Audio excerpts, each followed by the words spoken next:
The topic of our discussion will be merits and demerits of formal communication. बेटा as हम लोगों ने discuss करा था कि फॉर्मल कम्युनिकेशन क्या होती है.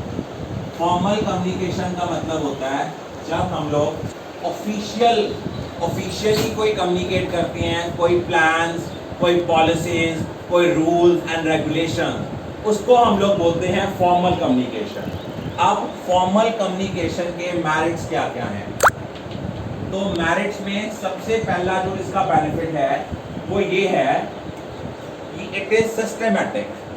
सिस्टमेटिक क्यों है? क्योंकि सारी इंफॉर्मेशन जो है एक प्रॉपर चैनल के थ्रू होनी है. इनमें कोई भी रूमर्स जो हैं वो स्प्रेड आउट नहीं होनी. सेकंड क्या है?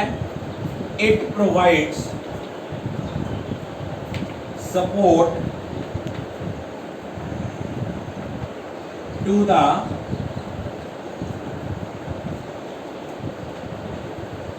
authority of senior over subordinates. कि ये सीनियर को अथॉरिटी को सपोर्ट करता है कि कैसे हमने कम्युनिकेशन करनी है. हायर ऑफिशियल्स ने आपकी बात अपने से लो लेवल एम्प्लॉयज के साथ कैसे कम्युनिकेट करनी है, कैसे उनको अपना मैसेज ट्रांसफर करना है, ये सारा फॉर्मल कम्युनिकेशन में होता है.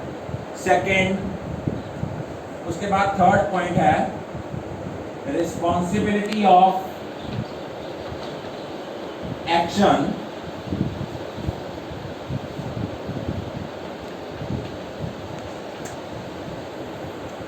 taken easily,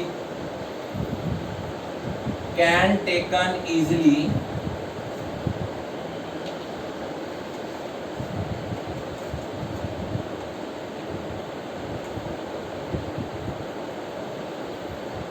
अब देखो रिस्पॉन्सिबिलिटी जो है एक्शन की इजीली ली जा सकती है. कैसे? हमें पता है इस पर्टिकुलर पर्सन ने ये सर्कुलर इशू किया था.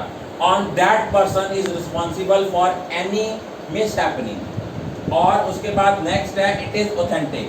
अब आप लोग देखो जो आपको हायर ऑफिशियल्स के गवर्नमेंट के सर्कुलर्स आते हैं वो ऑथेंटिक है क्योंकि उसमें ऑथेंटिसिटी होती है, क्योंकgallery उसमें सीनियर ऑफिशियल्स के सिग्नेचर्स किए होते हैं.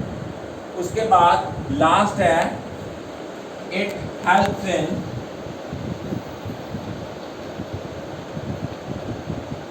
exercising control over subordinates and fixation of responsibility.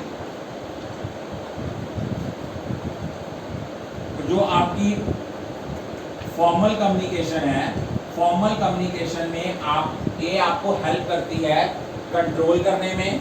Secondly आपकी रिस्पॉन्सिबिलिटी इसमें फिक्स हो जाती है. इस पर्सन को हमने ये काम डेलीगेट करा था, इस पर्सन को हमने कहा था कि you are responsible for the working of this department.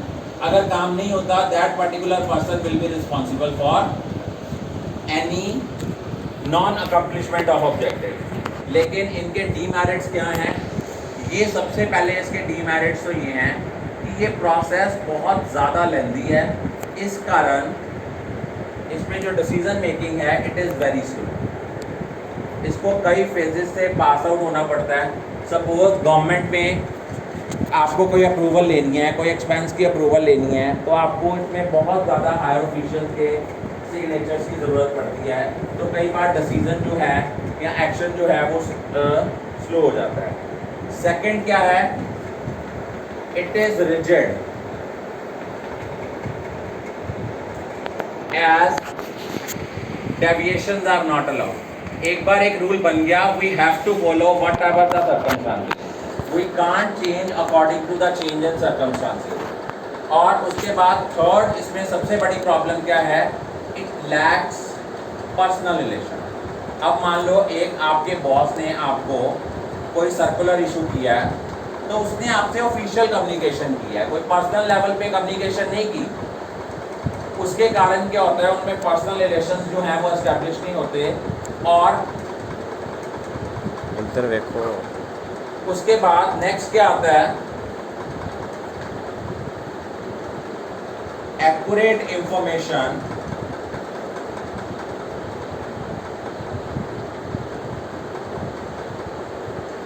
and other notifications